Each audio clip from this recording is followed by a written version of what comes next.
Pour ne rien manquer, abonnez-vous maintenant.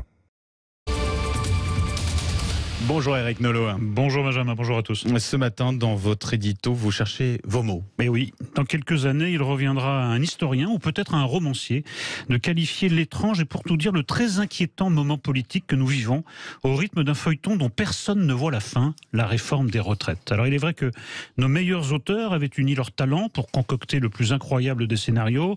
D'un côté, le président de la République proposait de faire passer l'âge de la retraite de 62 à 64 ans après avoir affirmé lors de son précédent mandat que c'était une idée absurde. De l'autre, l'opposition de droite refusait de voter à l'Assemblée une loi qu'elle appelait non seulement de ses voeux, mais qu'elle avait approuvée au Sénat et en commission mixte paritaire. Quant à l'opposition de gauche, elle faisait en sorte, à force d'obstruction, pour que n'ait pas lieu un vote sur le fameux article 7, dont on sait maintenant qu'elle l'aurait emporté. Et le feuilleton continue avec l'intention du groupe Lyotte de faire abroger par le Parlement ce même article 7 sur le report de l'âge légal à 64 ans. À l'Assemblée ou dans la rue, au bruit des casseroles, on refait le match encore et encore. La série se poursuit même après l'adoption du texte de loi, même après la validation par le Conseil constitutionnel. Plus personne ne maîtrise l'intrigue de cette série qui continue à courir comme un canard sans tête ou comme la créature échappée du laboratoire du docteur Frankenstein.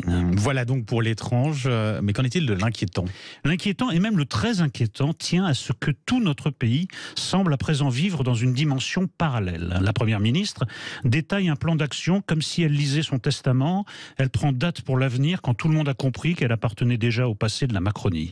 Mieux encore, tandis que Mayotte, nous allons y revenir avec notre invité, croule sous les problèmes liés à l'invasion de milliers d'illégaux venus des Comores voisines, Elisabeth Borne décrète que le plus urgent est de remettre aux calendes grecques ou mahoraises l'examen d'une proposition de loi sur l'immigration. Dans le camp d'en face, on bat et on brûle dans la rue une effigie du président de la République, comme si nous n'étions plus en République justement et qu'il s'agissait de rejouer la Révolution en guillotinant de nouveau le roi.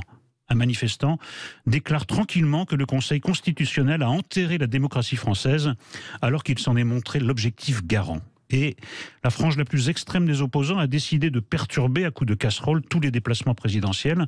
Le dernier en date, celui qui avait lieu hier au château de Joux dans le Doubs pour célébrer le 175e anniversaire de l'abolition de l'esclavage et rendre hommage au général franco-haïtien Toussaint Louverture. Oui, dans la France de 2023, des gens se réclamant de la gauche couvrent par le bruit des casseroles la célébration de l'abolition de l'esclavage, fin du délire.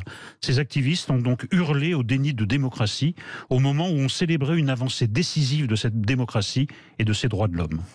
Désarroi et impuissance du pouvoir d'un côté, toujours plus de violence dans les mots et les comportements de l'autre, montée de l'irrationalité à tous les étages. Il s'en faut de peu pour que nous passions d'un moment étrange à un moment dramatique pour notre démocratie.